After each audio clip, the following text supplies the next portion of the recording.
ഇവൻ എന്നിട്ട് വേറൊരു സ്വിച്ചിൽ ഞെക്കുമ്പോൾ അതിൻ്റെ അകത്തുനിന്ന് ഒരു ചെടിച്ചട്ടി പുറത്തു വരും. അടുത്ത ബട്ടൺ ഞെക്കുമ്പോൾ ഒരു വലിയ വേസാണ് പുറത്തു വരുന്നത്. ഇവൻ എന്നിട്ട് പോയിട്ട് ആ വേസിന്റെ ഉള്ളിൽ എന്തെങ്കിലും ഉണ്ടോ എന്ന് നോക്കുമ്പോൾ അതിൻ്റെ ഉള്ളിൽ ഒന്നും ഉണ്ടാവില്ല. ഇവിടെ നിന്ന് എങ്ങനെയും പുറത്തു കിടക്കണം എന്ന് വിചാരിച്ചിട്ട് ഒരു സ്വിച്ചിൽ ഞെക്കാണ്. അതിൽ നിന്ന് ഒരു ചോപ്സ്റ്റിക്ക് പുറത്തു വരും. ഇവൻ എന്നിട്ട് വീണ്ടും വീണ്ടും ഞെക്കുമ്പോൾ വീണ്ടും ചോപ്സ്റ്റിക്ക് പുറത്തു വന്നുകൊണ്ടിരിക്കും. ഇത് ചെയ്ത് രസം പിടിച്ചിട്ട് ഇവൻ വീണ്ടും ആ ബട്ടണിൽ ഞെക്കി കളിക്കാണ്. ഇവൻ ആ ബട്ടൺ അമർത്തണതിനനുസരിച്ച് അതിൽ നിന്ന് ചോപ്സ്റ്റിക്ക് പുറത്തു വന്നിട്ട് ഒരു കുന്ന് പോലെ നിറയും. ഇവൻ ഇങ്ങനെ ബട്ടൺ ഞെക്കി കളിക്കണതിൻ്റെ ഇടയ്ക്ക് ശ്രദ്ധിക്കാണ്ട് വേറൊരു സ്വിച്ചിൽ ഞെക്കാണ്.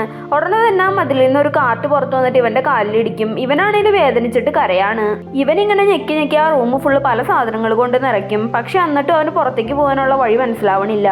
ഇവൻ എന്നിട്ട് ഒരു ചെയറിൽ എന്ത് ചെയ്യുന്ന ആലോചിച്ച് കിടന്നിട്ട് അവന്റെ കയ്യിലുള്ളൊരു ബോൾ എടുത്ത് എറിയാണ്. ഈ ബോളാണെങ്കിൽ അവിടെ ഒരു സ്വിച്ചിൽ പോയി ഇടിച്ചിട്ട് ഒരു പ്ലേറ്റ് സൂഷി പുറത്തു വരും. ഇത് കണ്ടിട്ട് ഇവൻ എണീറ്റ് അങ്ങോട്ട് പോവാണ്. സത്യത്തിൽ ഇവന് വിശന്നിട്ട് പാടില്ലായിരിക്കും. പക്ഷെ ആ പ്ലേറ്റിൽ സൂഷി മാത്രമേ ഉണ്ടാവുള്ളൂ, സോസ് ഉണ്ടാവൂല.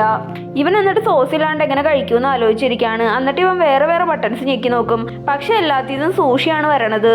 അങ്ങനെ ഞെക്കി ഇവന് കുറെ സൂഷി കിട്ടും. അവസാനം വേറെ വഴിയൊന്നും ഇല്ലാണ്ട് അവൻ ആ സൂഷി സോസ് ഇല്ലാണ്ട് തന്നെ തിന്നാൻ തുടങ്ങും. ഇത് ഫുള്ള് തിന്നു കഴിയുമ്പോൾ ഇവന് വെള്ളം തയ്ക്കാൻ തുടങ്ങും. അതുകൊണ്ട് ഇവൻ അടുത്തുള്ള ഒരു സ്വിച്ചിൽ ഞെക്കാണ്. അപ്പൊ അതിൽ നിന്നാണെങ്കിൽ വെള്ളത്തിന് പകരം സോസാണ് പുറത്തു വരുന്നത്. ഇത് കണ്ടിട്ട് ദേഷ്യം വന്നിട്ട് ഇവൻ ആ സോസ് തട്ടിത്തെറിപ്പിക്കും. എന്നിട്ട് തോൽവി സമ്മതിച്ച് ഇവിടെ നിന്ന് പുറത്തു പോകാൻ പറ്റില്ല എന്ന് വിചാരിച്ച് ഇവൻ ഇങ്ങനെ ആകാശം നോക്കി കിടക്കാണ്.